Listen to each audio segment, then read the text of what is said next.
आज हमारी हॉस्टल की कुक ने हमें पहले इन्फॉर्म कर दिया था कि वो आज मिलाद पे जाएंगे तो वो नहीं आएंगी। मैंने अपनी आप ही से रिक्वेस्ट की कि आज हॉस्टल का खाना आप हमें बना दें, क्योंकि मुझे इतना क्वांटिटी में खाना बनाना नहीं आता और अगर मैं बनाती तो कुछ और ही बना देती।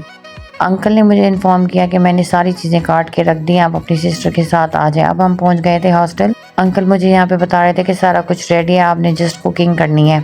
अंदर गई तो मटर छिले हुए थे, सारी सब्जी काट के अंकल ने रखी हुई थी।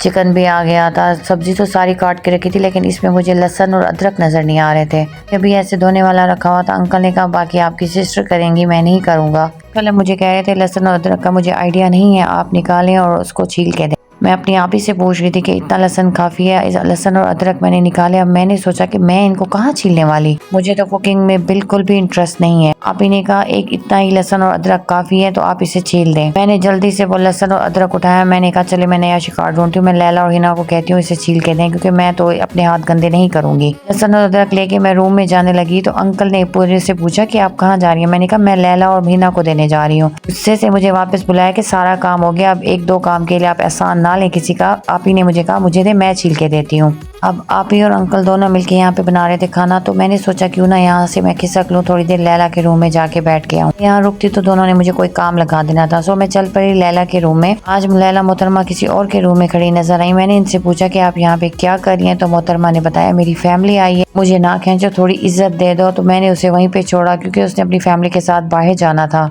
मैं आ गई अभिना के पास। कुछ हॉस्टल की लड़कियां हॉस्टल छोड़ के गई थी, तो कुछ न्यू ने आना था, तो मुझे उसकी इन्फॉर्मेशन लेनी थी। हॉस्टल की सारी इन्फॉर्मेशन फिलहाल हिना रखती है। मैं थोड़ा सा यहाँ से कट ऑफ हुई हुई हूँ, लेकिन लड़कियों को कहाँ एडजस्ट करना है, कौन सा रूम देना है, ये मैं अलाइन करती हूँ। खैर हिना ने मुझे बताया कि 2 लड़कियां आ रही हैं, तो आप एक लड़की का रूम फ्री करवा दें। एक लैला मोहतरमा यहाँ पे अब गाउन पहन रही थी और अपनी फैमिली के साथ बाहर जाने के लिए तैयार कर रही थी और मुझसे पूछ रही थी कि अगर तुमने कुछ खाना है तो मैं तुम्हारे लिए ले आऊंगी। लेकिन आज आप ही खाना बना रही थी, तो मेरा बिल्कुल भी मूड नहीं था कि मैं बाहर का खाना खाऊं। आप ही का खाना बहुत टेस्टी होता है, तो मैंने सोचा मैं उन्हीं का खाऊंगी। मैंने उसे मना कर दिया। उसके बाद मैं आई एक रूम में, जो वहाँ पे लड़की अकेली रह रही थी। मैंने उसे कहा कि आप नेक्स्ट वाले रूम में शिफ्ट हो जाएं, यहाँ 3 लड़कियों का ग्रुप आ रहा है। कि जब भी कोई लड़कियाँ आती हैं तो ग्रुप वाइज ही आती हैं, तो हमें उन्हें एक ही रूम देना पड़ता है। उनकी फरमाइश होती है हम तब आएंगे जब आप हमें एक ही रूम देंगी। उस लड़की ने कहा कि मैं सुबह ही शिफ्टिंग कर लूंगी। अब मैंने जाना था उस रूम में जहाँ पे मैंने इस लड़की को शिफ्ट करना था। अब जिस रूम में मैं इसे शिफ्ट कर रही थी, अब उस रूम में 2 लड़कियां रह रही थी, वहाँ से एक लड़की हॉस्टल छोड़ के चली गई थी। इनको भी इन्फॉर्म करना जरूरी होता है, वरना ये बेड में 2 का रूम बना के बैठ जाती।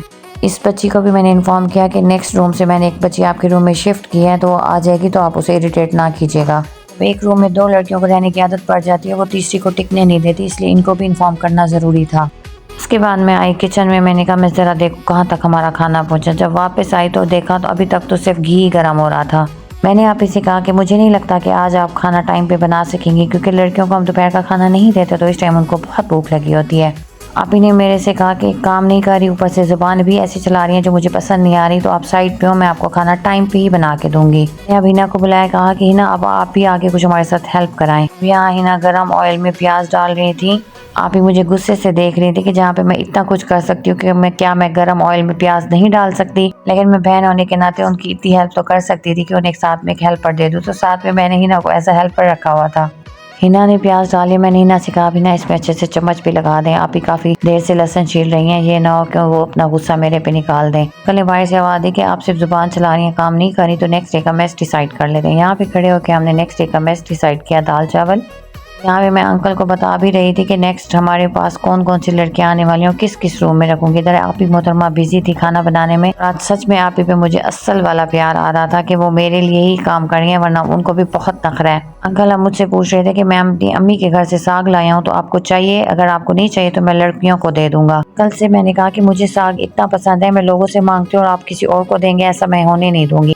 खैर मैं खुशी खुशी साग लेके आई किचन में। मैंने आप ही को बताया कि अंकल ने ये हमें साग दिया है, तो मैं इसे घर लेके जाऊंगी। अब आप ही ने मसाले में लहसुन और अदरक ऐड किया, साथ में अब उन्होंने कहा चिकन भी मैंने ऐड करना है। अब मुझे लग रहा था कि खाना टाइम से बन जाएगा। जो वैसे एक्सपर्ट होते हैं वो अपना टाइम अच्छे से मैनेज करना जानते हैं। अगर खाना मेरे जैसे बंदे के हाथ में लग जाए, ना मैं खुद खा सकूंगी ना दूसरों को टाइम पे खिलाऊंगी। पता नहीं ये कैसे लोग होते हैं जिनको कुकिंग का बहुत शौक होता है। मुझे जस्ट खाने पीने का और घूमने फिरने का, शॉपिंग करने का बहुत शौक है। खाना शक्ल से टेस्टी लग रहा था। मैंने आप ही से कहा खाना शक्ल से काफ़ी टेस्टी लग रहा है। भी ने कहा कि चलो आज तुम्हारे हॉस्टल की लड़कियां भी खुश हो जाएंगी। कि किसी और कुक के हाथ का खाना मिल रहा है हमें। मेरे हॉस्टल की लड़कियां हैं तो अच्छी जो दे दें चुप करके खा लेती हैं। सम टाइम शिकायत भी करें तो मैं उनकी सुनती नहीं हूँ। खाना यहाँ पे आप ही ने अब बिल्कुल रेडी कर लिया था। खुशबू बहुत अच्छी आई थी, शक्ल से भी खाना टेस्टी लग रहा था। यहाँ पे मुझे थोड़े से मटर लग रहे थे जो नहीं गले हुए। आप ही मेरे से पूछ रही थी कि आपको अंदाजा है, आप बताएं शोरबा इतना हो या इससे भी मैं थोड़ा थिक करूँ। यहाँ पे एक हॉस्टल की लड़की हमारे लिए लाई थी एक शादी का खाना। उसे पता है कि मुझे जर्दा बहुत पसंद। वो मुझे दिखा रही थी कि मैं साथ में मटर पुलाव भी लाई हूँ और जर्दा भी है। मैंने उसे कहा जर्दे का शॉपर खोलो, मेरे से वेट नहीं हो। लड़की आगे से हंस रही थी और कह रही थी कि किसी को जर्दा इतना पसंद हो सकता है, ये मैं पहली दफा देख रही हूँ। मैं फ्रीजर में फ्रीज हुई चीज नहीं खाती, लेकिन जर्दा ऐसी चीज है जो मैं फ्रीज करके रखती हूँ और खाती रहती हूँ। शक्ल से भी बहुत टेस्टी लग रहा था।